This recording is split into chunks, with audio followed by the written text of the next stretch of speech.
The air that afternoon, once thick with the dust of arrogance and the echo of a cry of pain, now grew heavy with disbelief. Colonel Alvaro Mendonça, the man who for decades had bathed in impunity, watched his world crumble in a matter of seconds. The hands that once wielded power and signed unquestioned orders were now cuffed, cold and heavy. The chilling metal was a deeper shock than any physical blow, an indelible mark of his new reality. His medals, symbols of a tainted but publicly decorated career, lay on the dusty ground. A subordinate officer, with a mix of revulsion and a gleam of satisfaction in his eyes, had ripped them off with almost ritualistic violence. Each torn ribbon, each piece of metal clattering to the floor, was a piece of Alvaro's identity unraveling. He, the feared colonel, was now reduced to a trembling mass of flesh, a pathetic old man, weeping without dignity.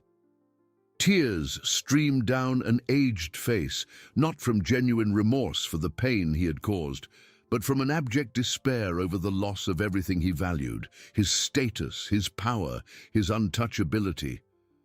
The siren of a police car, once a familiar sound of his own escort, now heralded his disgrace. He was shoved into the paddy wagon like a common criminal, the smell of sweat and fear permeating the upholstery. The contrast with the luxury of his official car was a punch to the gut. Outside, a small crowd gathered, murmurs turning into shouts of condemnation. "Monster! Murderer! Justice!" Each word was a sharp knife, penetrating the shell of his arrogance. Meanwhile, a few yards away, the crime scene was a picture of horror and resilience. Donna Elsa, the blind, elderly woman, lay on the ground, her fragile bones broken, yet her expression, despite the excruciating pain, maintained a strange serenity. Her eyes, which did not see the outside world, seemed to discern a deeper truth, a justice she knew would come.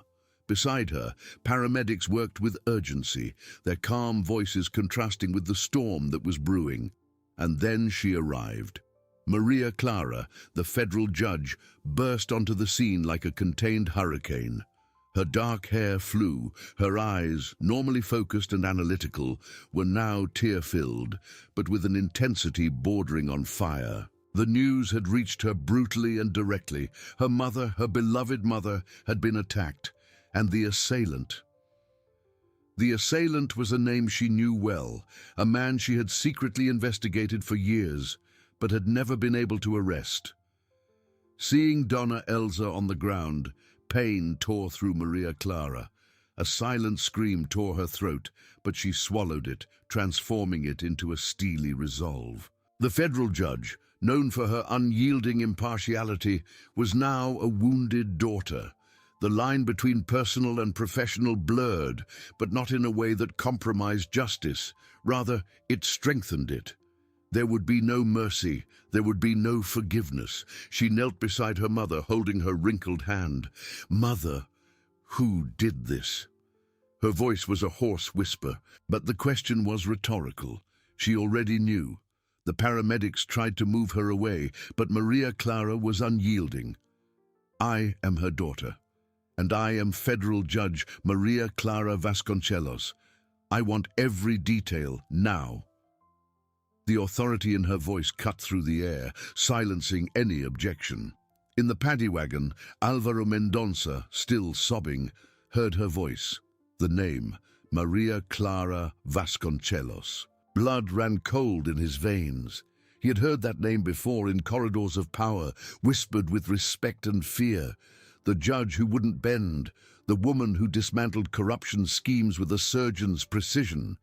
He, in his blind arrogance, never imagined that fate could weave such a cruel, ironic web. He had broken the legs of a blind, elderly woman, and that blind, elderly woman was the mother of the woman who would now be his tormentor. Alvaro's despair deepened. It wasn't just the arrest, the loss of his medals, the public humiliation. It was the certainty that there would be no escape, no bribe, no influence capable of saving him. He had signed his own sentence the moment his feet struck Donna Elza's fragile bones. The tension in the air was palpable, a promise of a storm. The corrupt colonel, now a mere prisoner, felt the weight of a system he believed he had dominated, turning against him with a force he never imagined. The battle had only just begun, and he was already losing. The humiliation was merely the prelude. Maria Clara's voice, though hoarse with pain, carried the weight of an entire court. It was not a plea, but an order.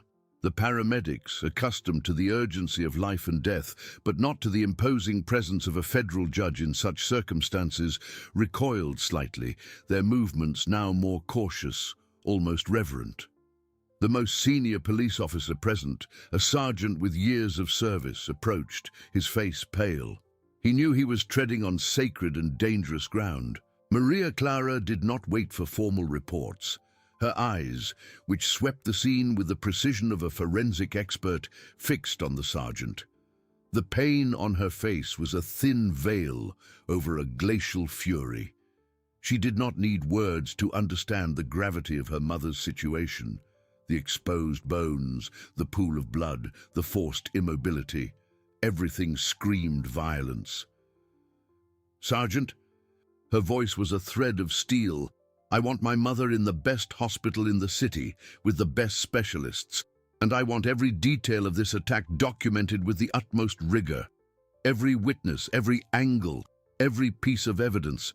Nothing will be overlooked." She turned to the paramedics. "Are you listening? My mother's life depends on you, and justice on my team." The mention of team was not an empty warning. Maria Clara already felt the weight of her professional responsibility merging with personal grief. The line, once so clear between the judge and the daughter, had dissolved, but not into chaos. On the contrary, the fusion created an unstoppable force, a determination that would shake the foundations of any system that tried to protect the colonel. Inside the paddy wagon, Alvaro Mendonça, hunched over himself, heard the echoes of Maria Clara's voice. Every word, amplified by the panic consuming him, was a nail in his coffin.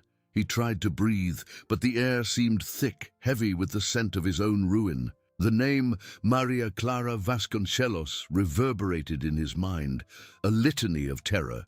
He knew her, not personally, but by her reputation, the judge who couldn't be bought, who wouldn't be intimidated, who had a frightening conviction rate in cases of corruption and abuse of power, the woman who had dismantled networks of influence far greater than his own. And now, he had touched what she held most sacred. The tears streaming down his face were not of regret, but of a selfish and profound despair. He did not mourn Donna Elza's pain, but the loss of his own comfortable life, of his impunity. The world he had built with lies and threats was crumbling around him, and he was trapped beneath the rubble. The humiliation of having his medals ripped off, the crowd shouting his condemnation, the smell of sweat and fear in the paddy wagon, all of it was merely the preface to a hell he knew Maria Clara Vasconcelos would be capable of creating for him. Meanwhile, Maria Clara, her hand still holding her mother's, felt a slight squeeze. Donna Elza, despite the excruciating pain, parted her dry lips. "Daughter." Her voice was an almost inaudible whisper. "Justice. It always comes." Those words, coming from a blind, wounded woman with unwavering faith, were the final catalyst for Maria Clara. Pain transformed into an unbreakable conviction. She kissed her mother's wrinkled forehead. "Yes, mother, it always comes, and this time it will be relentless." The paramedics, under Maria Clara's watchful eye, moved Donna Elza with the delicacy of handling antique porcelain. The ambulance siren cut through the air again, but this time it was a sound of hope for the victim and final condemnation for the aggressor. Maria Clara watched her mother being taken away, her eyes fixed on the ambulance until it disappeared into the distance. Then she turned. Her eyes, once tear-filled, were now dry and hard as diamond. She walked towards the paddy wagon, where Alvaro Mendonça was cowering. The police officers guarding him felt the change in the atmosphere, a chill that did not come from the falling evening, but from the judge's presence. Maria Clara stopped a few feet from the vehicle, not close enough to see the colonel's face, but close enough for him to feel her presence, her power. She said not a word. She simply looked at the paddy wagon, and through the bars, Alvaro felt the weight of that invisible gaze. It was a gaze that promised not only the application of the law, but the vengeance of a daughter. He knew he was finished. The battle had not just begun, it had already been decided. The humiliation was merely the prelude to a much deeper and more painful fall. The corrupt colonel, now a mere prisoner, felt the weight of a system he believed he had dominated, turning against him with a force he never imagined. The battle had only just begun, and he was already losing. The humiliation was merely the prelude, and Maria Clara, the federal judge, was just beginning to play. Maria Clara, the federal judge, was just beginning to play, and the board for Alvaro Mendonça was now a minefield where every false step led him deeper into the abyss. She watched the ambulance disappear, taking with it not only her injured mother, but also the last drop of her patience. The veil of pain that covered her face dissolved, revealing the relentless determination of a woman who had sworn to uphold the law, and who now saw that law as the only instrument capable of washing away the personal affront she had suffered. Her eyes, once tear-filled, dried, hardening like obsidian. She turned, and the air around her seemed to vibrate with a contained energy. The police officers present, the sergeant who had tried to approach earlier, the paramedics who had just left, all felt the change in the atmosphere. It was no longer the desperate daughter, but the supreme authority of justice, personified in a woman who knew the cogs of the system like the back of her hand. "Sergeant," Maria Clara's voice cut the silence sharper than any blade, "I want this area immediately cordoned off. No one enters, no one leaves without my permission. Every square inch is a crime scene. I want a full forensic team here in 15 minutes. Every fragment, every footprint, every drop of blood will be catalogued. And I want Colonel Mendonça taken to Central Police Headquarters. No stops, no detours. He will be booked, and I want a full report of his intake without privileges. He is a common prisoner now." In the paddy wagon, Alvaro Mendonça felt the impact of Maria Clara's words like an electric shock. Every order, clear and concise, was a hammer hitting his coffin. He tried to shrink further, as if he could disappear into the vehicle's dirty upholstery. The name Maria Clara Vasconcelos was no longer just a distant echo. It was a death sentence uttered by a voice he now recognized as that of his own tormentor. He, the man who had bent the law to his will for decades, was now at the mercy of a woman who knew no other god but justice. Maria Clara pulled out her cell phone, her fingers typing with feverish speed. She wasn't calling a lawyer, but her team. "Dr. Almeida," she began, her voice low, but charged with an urgency that the prosecutor on the other end of the line immediately recognized.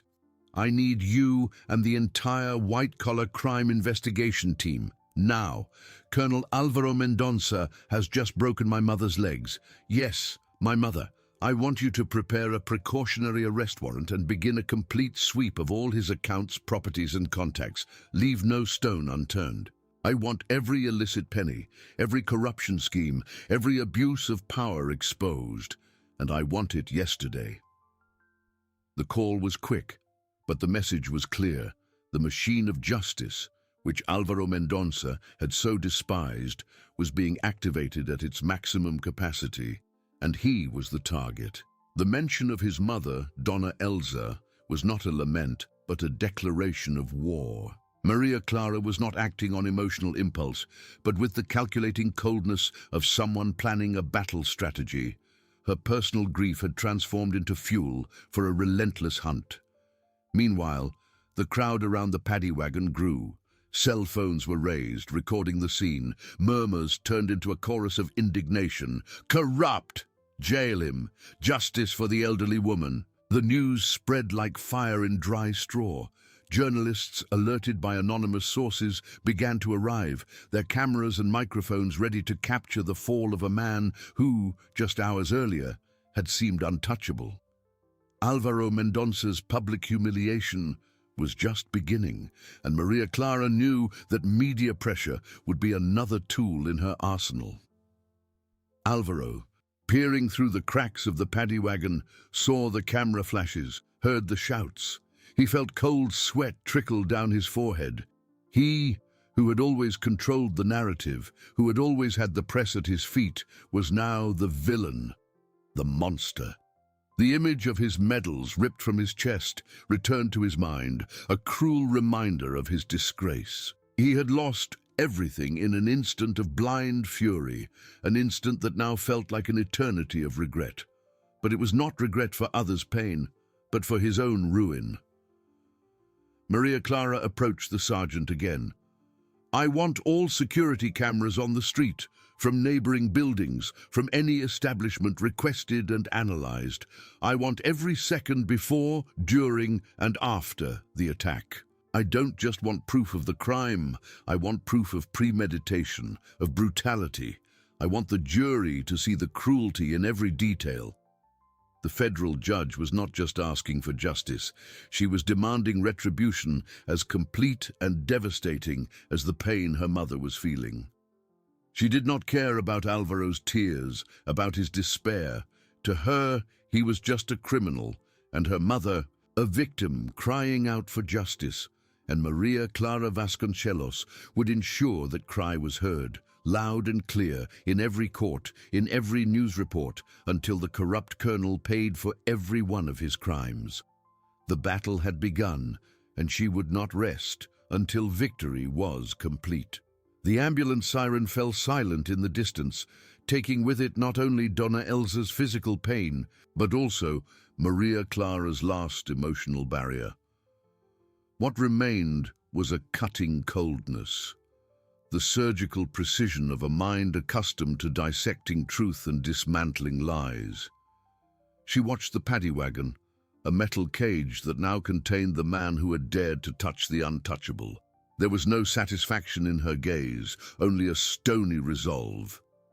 "Sergeant," she repeated, her voice without a hint of emotion, "I want every officer here to understand the gravity of this situation. This is not just a case of assault. It is an attack on the integrity of justice. I want the perimeter expanded. No one, absolutely no one, approaches without my express authorization. And I want every witness present identified and their statements taken, no matter their social position, their rank. Everyone will be treated as potential sources of information." As the sergeant, visibly intimidated, hurried to comply with the orders, Maria Clara felt her cell phone vibrate in her hand. It was a message from Dr. Almeida. "Team on the way, Judge. Precautionary arrest warrant already being drafted. The sweep of Colonel Mendonça's accounts has already begun. We have some initial indications of atypical movements." A slight nod. It was what she expected. The machine was in motion. She didn't need to shout or threaten. Her reputation and the mere mention of her name were enough to make the cogs of bureaucracy turn with unusual speed. Inside the paddy wagon, Alvaro Mendonça felt the vehicle begin to move. Every jolt was a physical reminder of his fall. He could hear the shouts of the crowd, the cacophony of voices calling him monster, corrupt, murderer. The words were like stones thrown against the metal walls, echoing in his mind. He tried to close his eyes, but the images of that day repeated themselves. Donna Elza's cane, the snap of bones, Maria Clara's look of horror, and the sight of his own medals being ripped off. Panic turned into nausea. He was no common criminal. He was Colonel Alvaro Mendonça. He had power, influence. But now, he was just a man cowering in a paddy wagon, on his way to a police station where he would not be received with honors, but with the contempt he had always reserved for others. The journey to Central Police Headquarters was a silent torture. The officers in the paddy wagon maintained a sepulchral silence, avoiding any eye contact with the ex-colonel. The aura of respect and fear that Alvaro had always commanded had dissipated, replaced by a mixture of curiosity and revulsion. He felt the stares, even without seeing them. He knew his story was already spreading through the police corridors, through WhatsApp groups, through the news. Meanwhile, on the crime street, the scene transformed. Additional police cars cordoned off the area, creating a security cordon. Shortly after, a white van with the forensic emblem arrived, followed by unmarked cars. Dr. Almeida, a middle-aged man with thin-rimmed glasses and a serious expression, stepped out of one of them, accompanied by a team of investigators. He approached Maria Clara, who was still standing, observing the activity with an unnerving intensity. "Judge Vasconcelos," Dr. Almeida greeted, his voice grave, "my sincerest condolences for your mother. We are here for whatever you need." Maria Clara merely nodded. "Dr. Almeida, thank you for your promptness. I want your team to treat this location as if it were the epicenter of a conspiracy. Every detail is crucial. I want the forensic analysis to be as complete as possible. DNA, fingerprints, impact patterns, everything. And I want investigators to start collecting statements from all neighbors, shopkeepers, anyone who may have seen or heard something. Not just about today's incident, but about any suspicious behavior by Colonel Mendonça recently." "Understood, Judge," Dr. Almeida replied, already gesturing for his team to begin work. "We have already activated the financial intelligence team. We are tracking all the Colonel's transactions, assets, and investments. There are old rumors about bribery schemes in tenders and embezzlement of funds. Now is the time to unearth everything." The mention of old rumors caused a flicker of satisfaction, almost imperceptible, to pass through Maria Clara's eyes. She was not just seeking justice for her mother, she was about to dismantle an empire of corruption. Personal grief had merged with her professional mission, creating an unstoppable force. Journalists, like vultures drawn by the scent of scandal, were already crowding the police barrier. Microphones were extended, cameras flashed incessantly. The news of a colonel's arrest for assaulting a blind elderly woman, who happened to be the mother of one of the country's most feared federal judges, was a field day. Headlines were already being written in the reporters' minds, and Alvaro Mendonça's fall promised to be spectacular. Maria Clara received a call. It was from the hospital. "Your mother is stable, Judge. The fractures are serious, but there is no immediate life-threatening danger. She is sedated for the pain and will be operated on in the next few hours."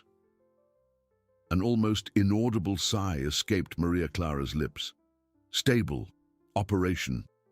The pain was still there, raw and real, but the immediate urgency had diminished. This freed her mind for what was to come. She hung up the phone and looked at the controlled chaos unfolding around her. "Dr. Almeida," she called, her voice firm again. "I want the white-collar crime investigation team to focus on any connection Colonel Mendonça may have with political or business figures. He didn't act alone. I want us to unravel the entire network." Night began to fall, casting long shadows over the crime scene. But for Maria Clara, the darkness was merely the backdrop for the relentless light of justice she was determined to ignite.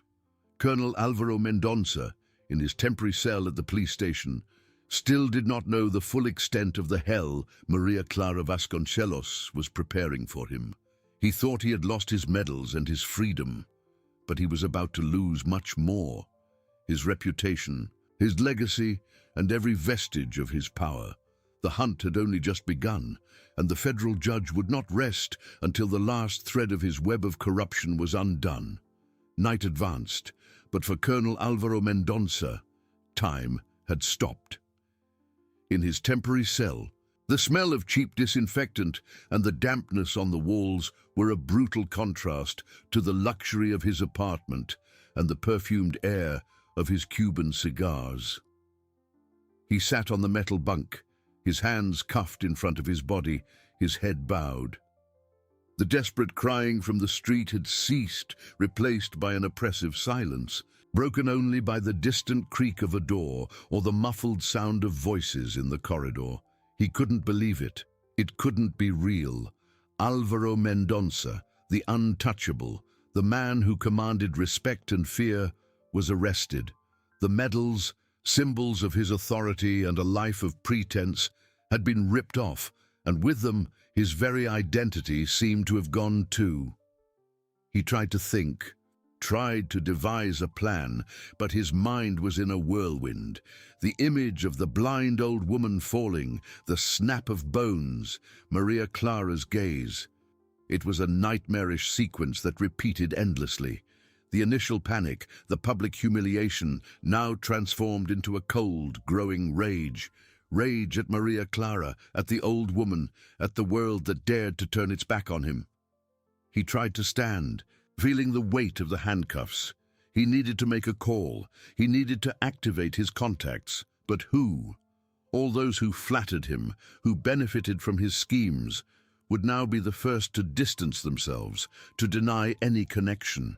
The web of influence he had so carefully woven seemed to disintegrate in his hands, like sand.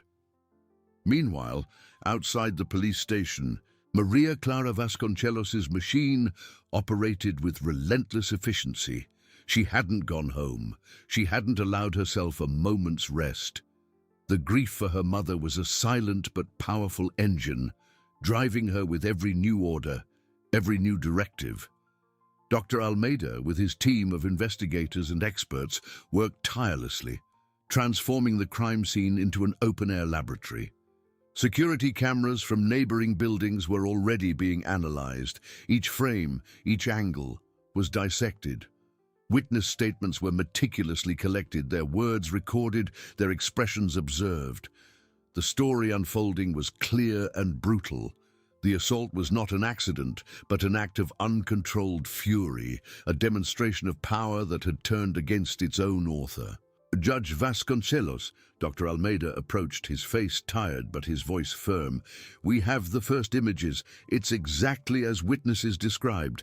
Colonel Mendonça pushes Donna Elsa's cane, she falls, and he kicks her, twice, even after she's on the ground." Maria Clara watched the video on a tablet without blinking. The coldness in her eyes was almost frightening. There were no shouts, no tears, just a grim confirmation of her determination. "I want this video to be the centerpiece of the prosecution. I want the jury to see the cruelty in its purest form. And I want the financial intelligence team to accelerate the sweep. I don't just want the crime of assault. I want the complete story of Colonel Álvaro Mendonça." The mention of the complete story was a euphemism for the web of corruption Maria Clara knew existed. The old rumors Dr. Almeida had mentioned were, in fact, persistent whispers the federal judge had heard over the years but had never been able to prove. Now, the door was open. The assault on her mother was not just a crime against a blind, elderly woman. It was the loose thread that would unravel an entire ball of illegalities. News of Colonel Mendonça's arrest already dominated the headlines. TV stations interrupted their programming for live flashes from the police station. Journalists crowded, vying for space, transmitting every detail, every rumor. The image of Álvaro Mendonça, handcuffed and without his medals, was shown on a loop, shame etched on his face. Public opinion, once indifferent or fearful, now cried out for justice. Social media exploded with hashtags and comments, transforming the colonel into a symbol of the impunity that was about to be broken. At the police station, one of Álvaro's lawyers, a burly man in a crumpled suit, finally gained access to his client. He was one of the few who still dared to approach. "Colonel, what happened? This is a disaster. The press is in an uproar. I can't even imagine how we're going to control this." Alvaro raised his head, his eyes bloodshot. Control? I always control. Do something. Call General Silva, Senator Costa. They owe me favors. They can't let me rot here. The lawyer shook his head, visibly uncomfortable. Colonel, I've tried. No one answers. Those who do say they can't get involved. Federal Judge Maria Clara Vasconcelos is personally on the case, and the victim is her mother. No one wants to get burned. The mention of Maria Clara's name and her relationship to the victim hit Alvaro like a punch to the gut. He had underestimated the woman. He had underestimated the strength of her grief, the depth of her rage. He, who had always considered himself a strategist, had made the fatal error of attacking the heart of his enemy. And now she was coming for him with everything. At the hospital, Donna Elsa was in post-surgical recovery, still sedated, her legs immobilized, but her breathing regular. Maria Clara had made a brief visit, observing her mother from afar, without allowing herself to break down. The image of Donna Elsa's fragility only reinforced her conviction. Justice would not only be blind, but relentless. Back at the police station, Dr. Almeida received a call. Judge, the financial intelligence team found something. An offshore fund in the Cayman Islands in the name of a shell company.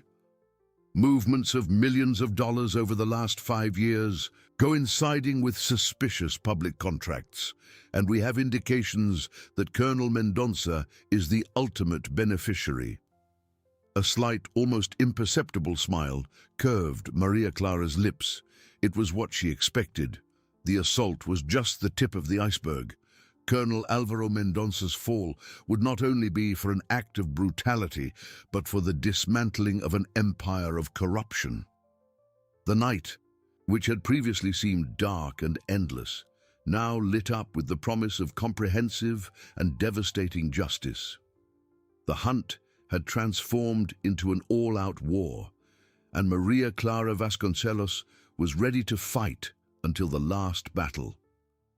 The information about the offshore fund in the Cayman Islands was not just a lead, it was the master key Maria Clara had been waiting for. The slight smile on her lips was not one of joy, but of a somber satisfaction, confirming that her intuition was correct. The brutal assault on her mother had been the catalyst, but the real battle would be fought in the courts, unraveling years of impunity. Dr. Almeida, her voice cut through the heavy air of the police station, sharper than ever. I want search and seizure warrants for all addresses linked to this shell company and to anyone who might be a beneficiary of this fund. Immediate freezing of all associated assets and accounts here and abroad.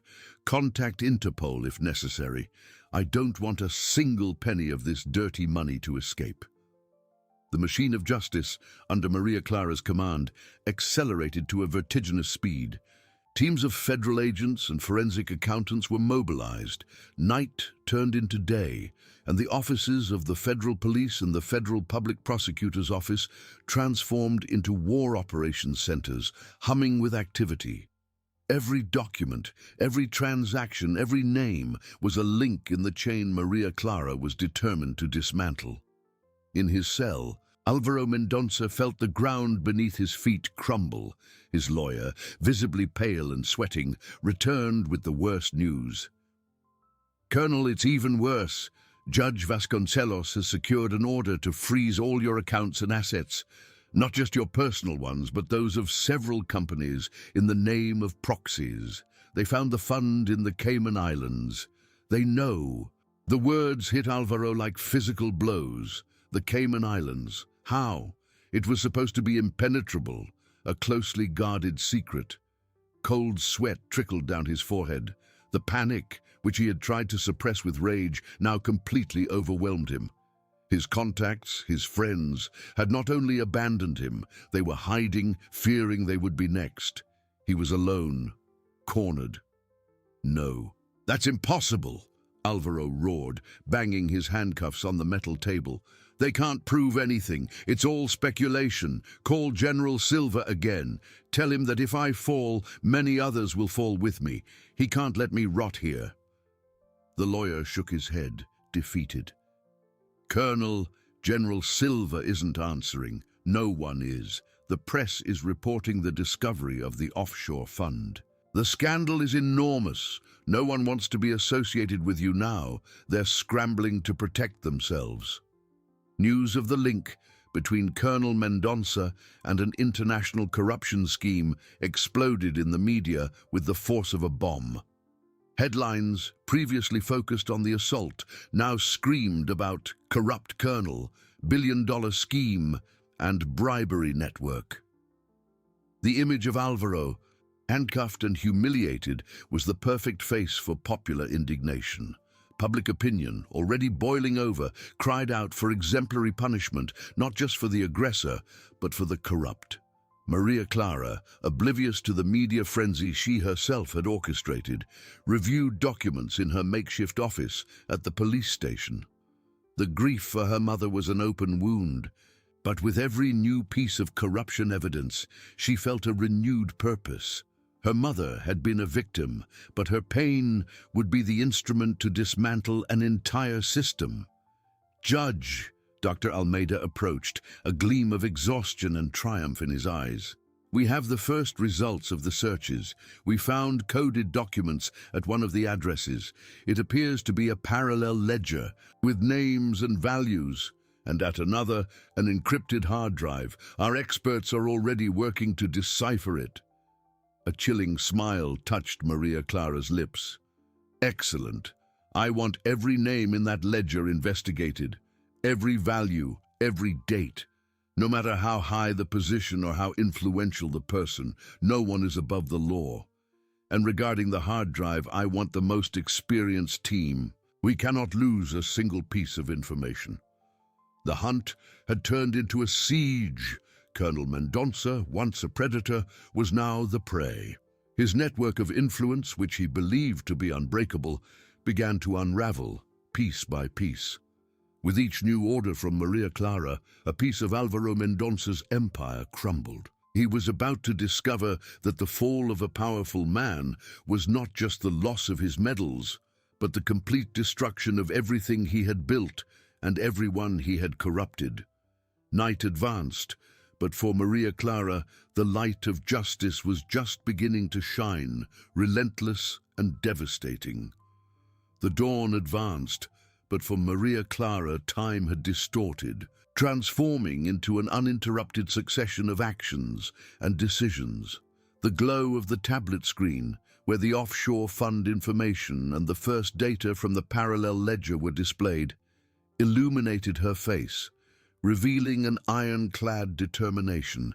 Every name, every value, was a link in the chain she was forging to arrest not only Mendonça, but his entire network. "Dr. Almeida," she began, without taking her eyes off the documents, "I want every suspicious transaction traced, not just the large amounts. Sometimes the small deviations are the most revealing, indicating the reach of the scheme." Her voice was a scalpel, precise and relentless. "And regarding the encrypted hard drive, what's the status? Have our experts managed anything?" Dr. Almeida, with deep, dark circles under his eyes, but a contained enthusiasm, replied, "Judge, the digital forensics team is the best in the country. They are working in shifts. The encryption is complex, military grade, but they are confident. They believe that in a few hours, perhaps a day, they will have access to the data. The file structure suggests it's not just a backup, but a master file, perhaps with records of meetings, communications, and even other beneficiaries." News of the hard drive was a potentially devastating blow for Mendonça and his accomplices. Maria Clara nodded, her mind already projecting the next steps. "Excellent. As soon as you have access, maximum priority for any information linking Mendonça to high-ranking figures or other schemes. I want the Attorney General's office notified. If the scheme is as large as we suspect, we will need the full force of the state." While the machine of justice advanced in his cell, Alvaro Mendonça was on the verge of collapse. His lawyer, now with a trembling voice, could barely convey the new information. "Colonel, the situation is uncontrollable. The federal police are everywhere. They raided your cousin's house, your former partners. Even General Silva's office was targeted by a search and seizure warrant. They are connecting the dots in the ledger. Your name is on every page, Colonel." Alvaro staggered, feeling the air thinning in his lungs. General Silva's office? This is madness. He's untouchable. Who gave that order? This woman is insane. Panic transformed into blind fury, but it was a powerless fury. His cuffed hands were a constant reminder of his new reality. "It was Judge Vasconcelos, Colonel. She's sparing no one. The press is calling it Operation Vengeance. They're saying she's dismantling a corruption network that lasted decades, all because of your mother." The lawyer swallowed hard, the fear in his eyes mirroring his client's. "And the worst part, Colonel, is that the news that they're trying to decipher an encrypted hard drive has leaked. If there's anything compromising in there, there will be nowhere to hide." The mention of the hard drive was the final blow. Alvaro knew what was on that disk. Years of secrets, illicit agreements, blackmail, and threats. Names, dates, values, recordings of conversations. It was his insurance, his life insurance policy against any betrayal. And now, it was his death sentence. He collapsed into the chair, his face pale and sweating, his breathing ragged. The crying he had tried to contain in prison now erupted, a guttural and desperate sound. It was no longer rage, but pure terror. At the hospital, Donna Elsa briefly awoke. The pain in her legs was a cruel reminder of the violence she had suffered, but the presence of a gentle nurse and the comforting silence of the room brought a strange peace. She did not know the details of the war her daughter was waging, but she felt a different energy in the air, a sense that something big was happening. Maria Clara, during a brief pause, called the hospital. The nurse informed her of Donna Elsa's awakening. The judge asked to be notified of any changes, but she knew that for now her place was there, in the eye of the storm. Back at the police station, a shout of triumph echoed from an adjacent room. "Judge, we did it! The hard drive has been deciphered!" Dr. Almeida ran to Maria Clara, an exhausted but victorious smile etched on his face. "It's even bigger than we imagined. There are folders upon folders of documents, spreadsheets, emails, even audio files, names of politicians, businessmen, other high-ranking military officers. It's a true goldmine, Judge." Maria Clara felt a shiver run down her spine. Personal vengeance had transformed into a moral imperative. The assault on her mother was just the tip of a gigantic iceberg of corruption that threatened the very structure of the state. "I want a dedicated team to start cataloging everything immediately, separate by categories: active corruption, passive corruption, money laundering, criminal conspiracy, embezzlement, and prepare the warrants, many warrants. No one who benefited from this scheme will escape. No one." The night was far from over. Dawn would bring not only the light of the sun, but the revelation of dark secrets that would shake the foundations of power. Colonel Alvaro Mendonça, in his damp cell, wept not only for his lost medals, but for the imminent destruction of his empire and the certainty that federal judge Maria Clara Vasconcelos, the daughter of the blind, elderly woman he had brutalized, would not rest until every one of his accomplices was brought to justice.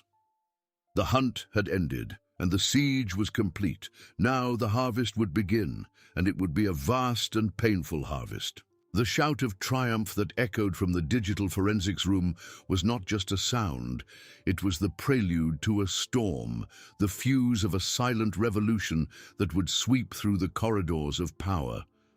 The hard drive, once an impenetrable fortress of secrets, had yielded, and what emerged from its digital depths was, indeed, a gold mine, but a poisoned mine. ready to explode in the hands of whoever touched it. For Maria Clara, the news was a mix of relief and grim confirmation.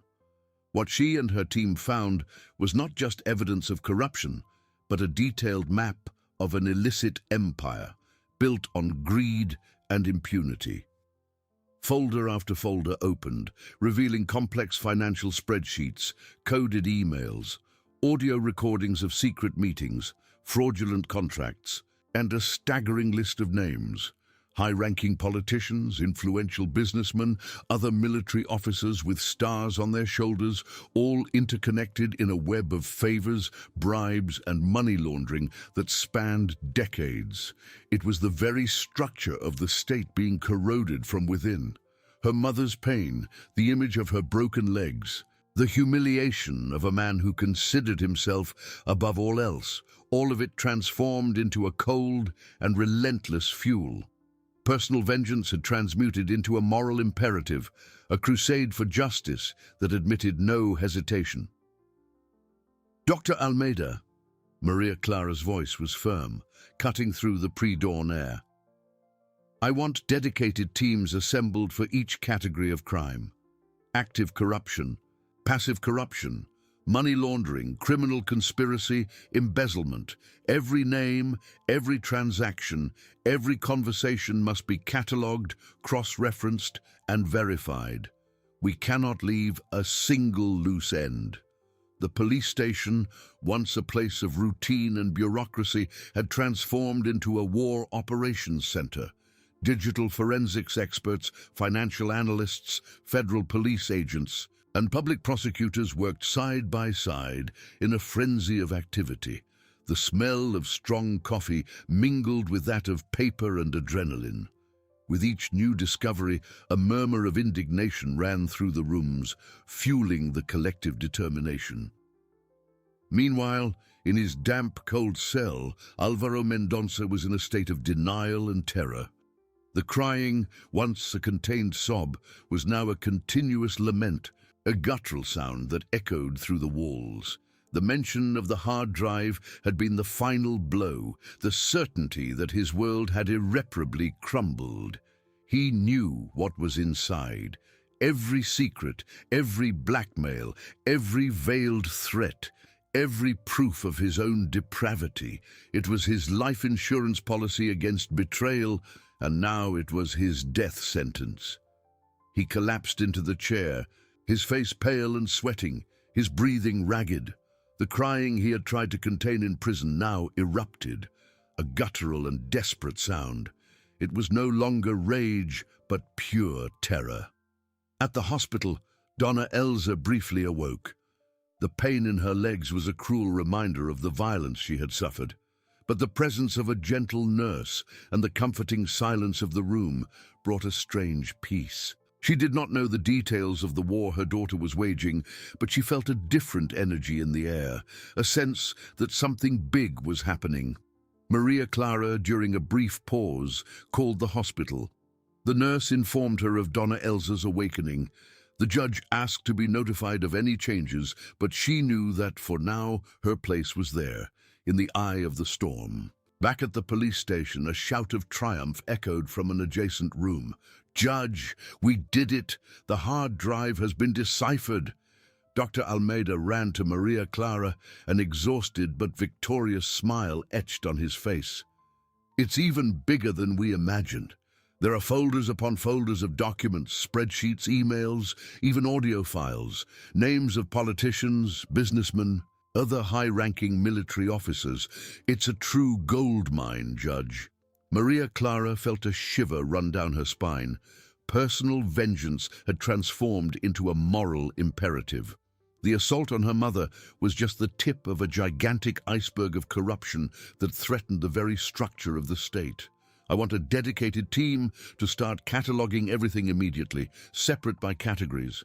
Active corruption, passive corruption, money laundering, criminal conspiracy, embezzlement, and prepare the warrants, many warrants. No one who benefited from this scheme will escape. No one. The night was far from over.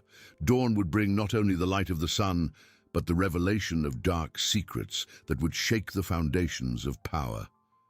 Colonel Alvaro Mendonça, in his damp cell, wept not only for his lost medals, but for the imminent destruction of his empire and the certainty that federal judge Maria Clara Vasconcelos, the daughter of the blind, elderly woman he had brutalized, would not rest until every one of his accomplices was brought to justice. The hunt had ended, and the siege was complete. Now the harvest would begin, and it would be a vast and painful harvest. The dawn gave way to a pale sun, but for Alvaro Mendonça, the darkness in his cell was eternal. The crying had dried up, replaced by an uncontrollable tremor that ran through his body. It was not the cold of the cell, but the cold of solitude, of abandonment. His friends, those he believed to be unbreakable, were now just distant echoes, terrified voices that dared not approach. The lawyer, once a beacon of hope, now seemed like a ghost, his face pale and his eyes averting the colonel's. "Colonel, the situation is deteriorating by the minute," the lawyer murmured, his voice almost inaudible. "The first warrants have been served. Senator Vasconcelos. He's been taken in, the CEO of Alpha Construction Company. Also, and there are rumors that the list is much, much larger. The press is broadcasting the operations live. It's pandemonium." Mendonça felt his stomach churn. Senator Vasconcelos, the man who had guaranteed his rise, who had covered up so many of his crimes. The CEO of Alpha Construction Company, the main financier of his campaigns and his embezzlement schemes. It was like watching the pillars of his own existence crumble one by one. He tried to speak, but the words were lost in a gasp. The air seemed thin, the cell shrinking around him. Meanwhile, in the corridors of power, the earthquake intensified. Operation Vengeance was no longer a whisper, but a shout that echoed throughout the country. Images of politicians and businessmen being handcuffed and taken away by the federal police flooded television screens. Popular indignation, once latent, exploded in spontaneous demonstrations in the streets, demanding justice, demanding an end to impunity. At the police station, Maria Clara was the calm in the eye of the hurricane. Her eyes, though tired, shone with an ironclad determination. She watched the large screens displaying the corruption map, now dotted with the names of the first arrests. Each red dot was a small victory, but she knew it was only the beginning. Mendonça's hard drive was a universe of rot, and each layer revealed was more shocking than the last. "Dr. Almeida, I want you to prepare the teams for the next phase," she instructed, her voice resonating with authority. "The names that have emerged in the last few hours, they are heavyweights. We need warrants for the Minister of Finance, the President of Petrobras, and 2 state governors. There's no time to lose. The window of opportunity is now, before they try to destroy more evidence." The team, exhausted but motivated, nodded. The energy in the room was palpable, a mix of fatigue and adrenaline. They were making history, and they knew it. The smell of strong coffee was constant, and piles of documents grew by the hour. Every agent, every expert, every prosecutor felt the weight of responsibility, but also the euphoria of dismantling a system that had seemed untouchable. Far away at the hospital, Donna Elsa felt the agitation of the outside world in a peculiar way. The nurses and doctors, once just professionals, now treated her with a deference she didn't fully comprehend. News reports on the room's television, which she could not see but could hear, spoke incessantly about Operation Vengeance and Judge Vasconcelos. She heard the names, the accusations, and a strange sense of pride and apprehension filled her. Her Maria Clara, always so strong, so just. The pain in her legs was still a constant reminder of the brutality she had suffered, but the quietude in her soul was deeper. She knew her daughter was fighting not only for her, but for all the invisible ones, for all who had been trampled by the arrogance of power, and that certainty was a balm. Back in his cell, Mendonça desperately tried to find a way out. "They can't do this. I have information about all of them. They'll protect me. I'm valuable, he shouted, his voice hoarse and desperate. But the lawyer merely shook his head, his eyes fixed on the floor. Colonel, what the hard drive revealed is far more than they can cover up. General Silver is under investigation. Your friends are scrambling to save their own skin, and the only way to do that is by disassociating themselves from you, or worse, turning you in to lessen their own sentences. You are no longer valuable. You are a liability. Judge Vasconcelos. She won't stop. The truth, cold and cutting, penetrated Mendonça's last layer of denial. He was alone. Completely. The image of Dona Elsa, the blind, elderly woman he had broken, came to his mind. He had underestimated her. He had underestimated the strength of a mother's love. He had underestimated justice. And now the harvest was upon him. Vast and relentless, reaping not only his freedom, but every piece of his corrupt empire.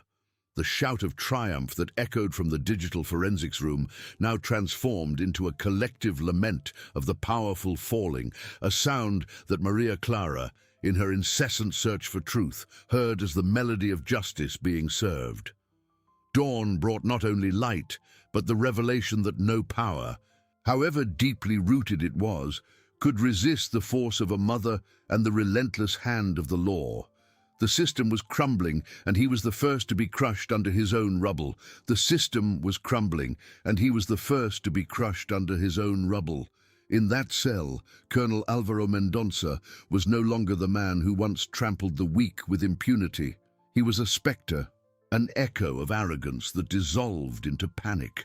The lawyer, his voice choked, could barely articulate the words that sealed his client's fate. Colonel, there's nowhere left to run. Warrants for the Minister of Finance, the President of Petrobras, and the 2 governors have been issued and are already being served. The Attorney General's office has released a statement of unrestricted support for Operation Vengeance. The country is ablaze, but it's not the flames of revolt against justice. It's the flames of hope. There's no more bargaining. There's no more salvation. The days dragged on, transforming into an eternity for Mendonça. Every noise in the police station corridor, every creak of a door, was a reminder of his imprisonment, of his powerlessness. He had lost track of time, living in a limbo where the past was a nightmare and the future a sentence. His desperate cries, once frequent, now turned into incoherent whispers, into monologues with ghosts of his past. He saw Dona Elsa in every shadow, her blind eyes fixed on him, a silent and eternal judgment. The medals, once his pride, were now just cold, useless metal in his memory, devoid of any meaning. He had traded them for a personal hell.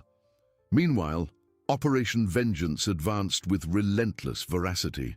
Mendonça's hard drive was just the tip of the iceberg. The ramifications extended through all sectors of government and private enterprise. Maria Clara, with an exhausted but tireless team, worked without cease. New arrests were announced every hour, and the list of indicted grew exponentially. The country, once dormant in its indignation, now awakened to a new reality, one where impunity was no longer a certainty. At the hospital, Dona Elsa received a visit from Maria Clara. The judge, despite her visible fatigue, brought with her a light of hope. She held her mother's hand, conveying strength and affection. Mother, justice is being done, for you, for all of us. We won't stop until everyone pays for what they've done. Dona Elsa squeezed her daughter's hand, a gentle smile on her lips. The physical pain was still there, but her soul was at peace. She felt her daughter's victory, the victory of justice, and that was the greatest balm. Mendonça's harvest, on the other hand, was far from over. He would be the example, the symbol of the fall of a rotten system. The darkness in his cell was a mirror of the darkness in his soul, and there was no light at the end of that tunnel. Justice, relentless and unyielding, had finally arrived. The cell, once merely a physical space, had become a mirror of his soul, a well of darkness and belated regret. The smell of mold and despair permeated the air, and each breath was a burden. Mendonça, who once walked with the bearing of a king, now cowered in the corner, a broken puppet. The image of Dona Elza, the woman he had brutalized without hesitation, was his cruelest tormentor. He tried to close his eyes, but her vision, with her fractured legs and empty gaze, was etched into his mind. It was his harvest, and it was vast and relentless. The country, once dormant in its indignation, now awakened to a new reality, one where impunity was no longer a certainty, but a distant memory. The street demonstrations did not cease, but transformed. They were no longer just shouts of revolt, but chants of hope, of a nation that saw justice being restored before its eyes. Dona Elza, the blind and fragile elderly woman, had become the face of this revolution, a poignant reminder that human dignity could not be trampled without consequences. In the corridors of the federal police, Maria Clara was the personification of the perfect storm. Her face, marked by fatigue, radiated an ironclad determination. She allowed no failures, accepted no shortcuts. Every document was reviewed, every testimony confronted.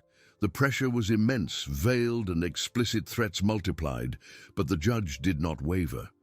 She knew she was fighting not only for her mother, but for an entire country. Operation Vengeance was no longer just an investigation. It was a movement.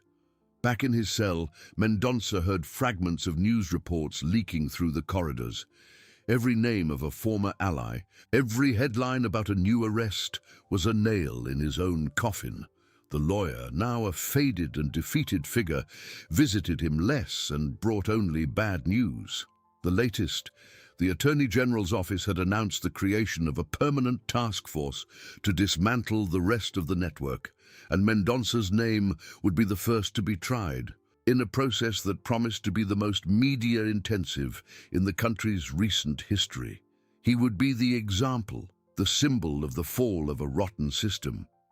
The darkness in his cell was a mirror of the darkness in his soul, and there was no light at the end of that tunnel. Justice, relentless and unyielding, had finally arrived, and for Mendonça, the harvest, which seemed endless, was just beginning. Mendonça's harvest, which seemed endless, was just beginning. The news of his imminent trial reverberated throughout the country, a cry for justice that had transformed into a unified roar. The Attorney General's office, fulfilling its promise, turned the colonel's case into a spectacle of transparency and rigor, a milestone for the new era that Operation Vengeance had inaugurated. The courtroom became a cauldron of emotions. Journalists from all over the world jostled, cameras flashed incessantly, and the public, thirsty for answers, filled every available seat, overflowing into the streets where large screens broadcast every detail. Mendonça, once the epitome of arrogance and power, entered the room handcuffed, wearing a simple prisoner's uniform, devoid of any insignia or medal. His shoulders slumped, his gaze vacant. He was a shadow of the man who had broken the legs of a blind, elderly woman. The contrast was brutal, a vivid reminder of the fall of the powerful. Maria Clara, Judge Vasconcelos, was not in the defendant's bench, but her presence was palpable. Her determination, the driving force behind every accusation. She had delegated the conduct of the trial to a team of relentless prosecutors, but supervised every step, every strategy. The prosecution unfolded an arsenal of evidence. Mendonça's hard drive, with its meticulous records of corruption, extortion and violence, testimonies from victims and repentant accomplices, and above all, the medical and photographic testimony of the brutality inflicted on Dona Elza. The image of the elderly woman's fractured legs, projected on a giant screen in the courtroom, silenced the crowd. There was no sound, only the suspended breath of hundreds of people. It was the irrefutable proof of barbarity, the apex of cruelty that Mendonça represented. He tried to look away, but the image haunted him, etched into his retina, a mirror of his condemned soul. His lawyers, once so confident, now seemed like mere extras in a tragedy whose outcome was already written. Their attempts to discredit the evidence, to paint Mendonça as a victim of a conspiracy, fell flat against the mountain of evidence. The trial days dragged on, but for Mendonça, each hour was a century of torment. He listened as prosecutors dissected his life, revealing every crime, every act of cowardice. He saw the hatred in the public's eyes, the disdain in the gazes of the few who once feared him. There was no longer a General Silva to protect him, nor the shadow of impunity to comfort him.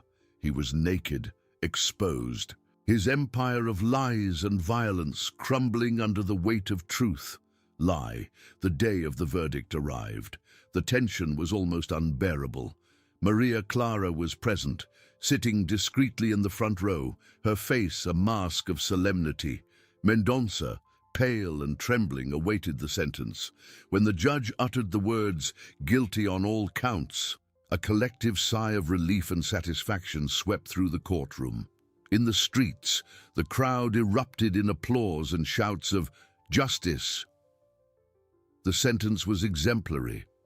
The maximum penalty for each crime, totaling decades of incarceration, without right to bail or parole for a long period.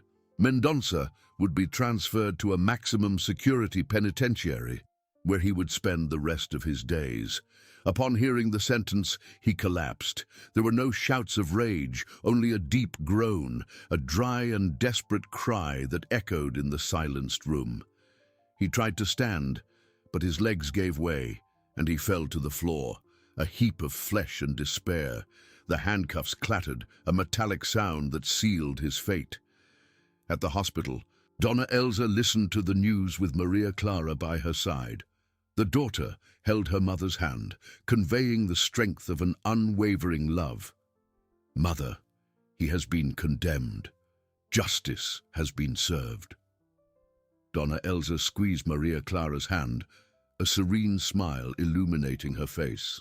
The physical scars would remain, a reminder of the darkness, but the light of justice had prevailed. The pain was still there, but now it was accompanied by peace. Operation Vengeance did not end with Mendonça's conviction. He was just the first domino piece that would continue to fall. The Permanent Task Force, announced by the Attorney General's office, dismantled corruption networks that extended throughout the country, redefining the concept of impunity. Ministers, governors, businessmen all faced the harvest, and the nation, once skeptical, began to believe in the possibility of a fairer future. Maria Clara, Judge Vasconcelos, became a symbol of integrity and courage. She had transformed personal grief into a national crusade, proving that a mother's love could move mountains and topple empires. She knew that the struggle for justice was eternal, but the precedent had been set. Hope had been rekindled. In the dark cell of a maximum security prison, Mendonça was just a number. His medals, his power, his arrogance, everything had turned to dust. He lived in a personal hell, haunted by Dona Elsa's empty eyes, by the sound of his own screams. The darkness in his cell was a mirror of the darkness in his soul, and there was no light at the end of that tunnel. Justice, relentless and unyielding, had finally arrived, and for Mendonça, the harvest, which seemed endless, was now his sole and eternal reality.